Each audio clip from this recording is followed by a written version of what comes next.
Exactly time था 1:38। जब आप वहाँ पर पहुँचे हैं तो आपने क्या देखा वहाँ पर? जी 1:38 पर एग्जैक्टली ये वाक़या हुआ, धमाका हुआ।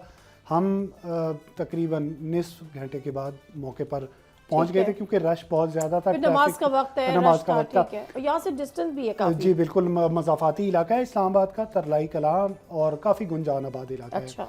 जब हम मौके पर पहुंचे तो जो ज़ख्मी थे, जो डेड बॉडीज़ थी, उनको हॉस्पिटल्स में शिफ्ट करने का अमल जो है उस वक्त जारी था जी। और बहुत बड़ी तादाद में ज़ख्मी जो है वहाँ पर उस वक्त मौजूद थे और जगह जगह खून के धब्बे, खून जो है वो पड़ा हुआ था और मुबैना खुदकुश हमलावर के जो बॉडी पार्ट्स हैं वो भी वहाँ पर मौजूद थे उस मस्जिद के अहाते में।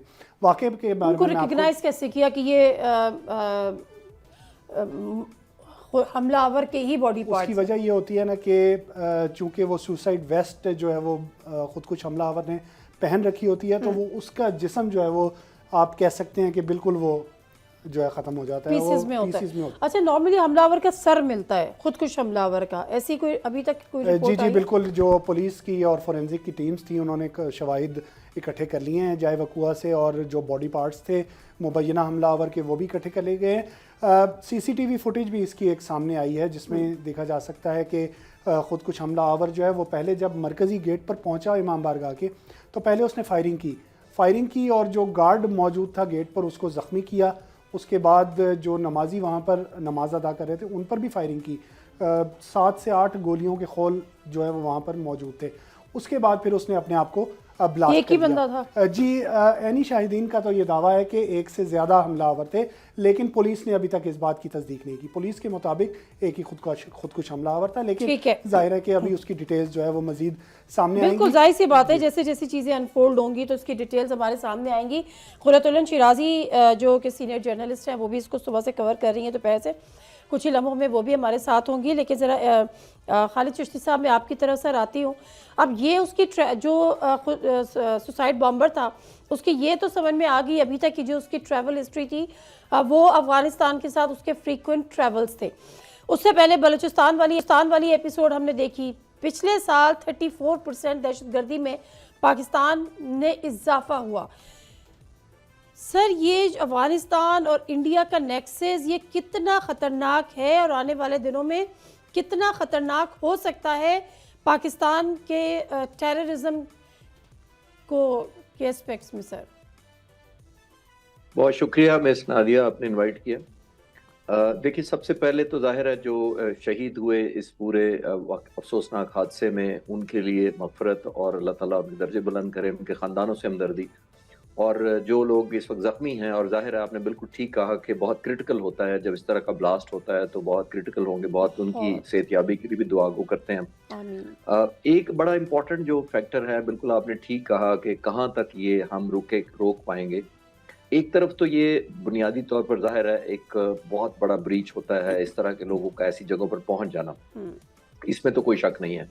और हमें उस सेंस में तो सरप्राइज नहीं है कि जो हमने शिकस्त दी मई के महीने में हिंदुस्तान को, फिर अफगानिस्तान के खिलाफ जो हमने मजबूरन एक काउंटर टेररिज्म एक ऑपरेशन किया, वो भी हम पर लाजिम था क्योंकि वो जनाजे भी बहुत भारी थे। जिस तरह के आज के जनाजे हैं वो भी बहुत हमारे लिए उठाने मुश्किल हो गए थे, उन फैमिलीज को फेस करना बड़ा मुश्किल था। अब आते हैं कि जो वजूहात आप बात कर रही हैं, बिल्कुल आप ठीक कह रही हैं कि ये हिंदुस्तान और अफगानिस्तान की जो कनेवेंस है वही सारी अनफोल्ड हो रही है। और पिछले मई से लेकर जो 7-8 महीने हैं सबसे ज़्यादा सिग्निफिकेंट वही बात हुई है।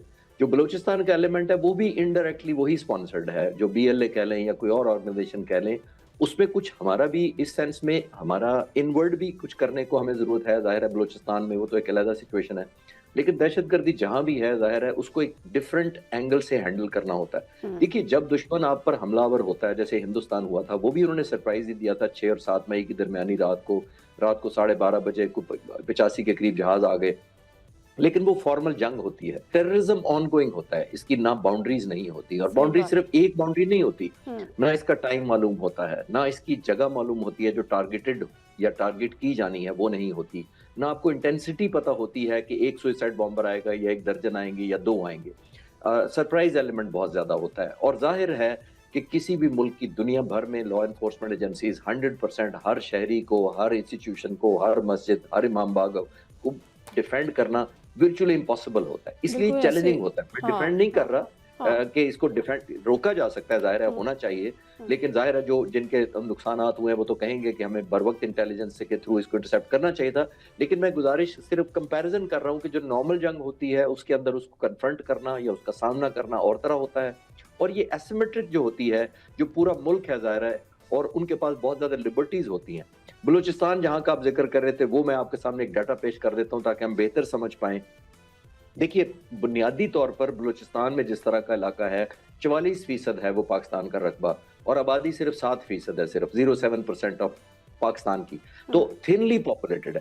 تھنلی پاپولیٹڈ کا مطلب ہے جب تھنلی پاپولیٹڈ ہوتی ہے تو نیبرہڈ واچ ممکن نہیں ہوتی. نیبرہڈ واچ ہی ہوتی ہے کہ گاؤں ہیں, 100 گھر ہیں گاؤں کے اندر, تو کوئی نیا بندہ آ کے گھر لے گا, ان 100 گھروں کے اندر فوراً لوگ پوچھیں گے کون ہو, کہاں سے آئے ہو, کیا کرتے ہو. لیکن جب لوگ پنجاب میں آپ کو ڈیٹا دے دیتا ہوں, تقریباً 625 لوگ پر اسکوائر کلومیٹر میں پنجاب میں رہتے ہیں, 520 کے قریب سندھ میں رہتے ہیں, 402 کے قریب کے پی کے میں رہتے ہیں, اور بلوچستان میں صرف 42 لوگ رہتے ہیں پر اسکوائر کلومیٹر کے حساب سے. تو اتنی تھن پاپولیشن جب ہوتی ہے تو آنا آسان ہوتا ہے. جیسے میں نے کہا نیبرہڈ واچ نہیں ہوتی, اوپر سے ہمارے سے بھی پاسٹ میں 78 سالوں میں بلوچستان کو مینج کرنے میں غلطیاں یہ ہوئی ہیں کہ اس طرح ڈیولپمنٹ نہیں ہوئی جو کے پی کے میں یا پنجاب میں یا سندھ میں نظر آتی ہے. انفراسٹرکچر نہیں ہے. میری 2 دفعہ پوسٹنگ کوئٹہ میں رہی ہے, میں اسکواڈرن کمانڈ کیا ہوا ہے میں نے کوئٹہ میں, اس کو میں نے پورے صوبے کو میں نے دیکھا ہوا ہے ہوا سے, اور مجھے ہمدردی ہوتی تھی. 10 گھروں کا ایک گاؤں ہے چھوٹا سا جس کو نہ سڑک لگ رہی ہے, نہ کوئی ہاسپٹل نظر آ رہا ہے, نہ کوئی اسکول نظر آ رہا ہے. تو میں آج کا نہیں کہہ رہا, یہ آن گوئنگ ہے. انفارچونیٹلی ٹرائبلز رہے ہیں, اور ایسے لوگوں کو دہشت گرد بنانا آسان ہو جاتا ہے جن کے اس ملک کے ساتھ کنیکٹیوٹی کم ہو, سٹیکس کم ہو, بلانگنگ کم ہو, ایسوسیشن کم ہو, پھر لائلٹی کم ہو جاتی ہے. تو اسی طرح لوگوں کو ایکسپلائٹ کیا جاتا ہے. آپ نے دیکھا پڑھے لکھے لوگ بھی اب جانا شروع ہو گئے ہیں کیونکہ ان کو ڈیپریویشن کی محسوس کرایا جاتا ہے. تو میرا خیال یہ ہے, لیکن اوور آل بہت افسوسناک بات ہے, اور جتنا کنڈیم کیا جائے, ظاہر آپ نے صحیح کہا کہ کنڈیم کا لفظ ہی چھوٹا لگتا ہے. سبسکرائب کریں اور بیل دبائیں تاکہ کوئی خبر رہ نہ جائے.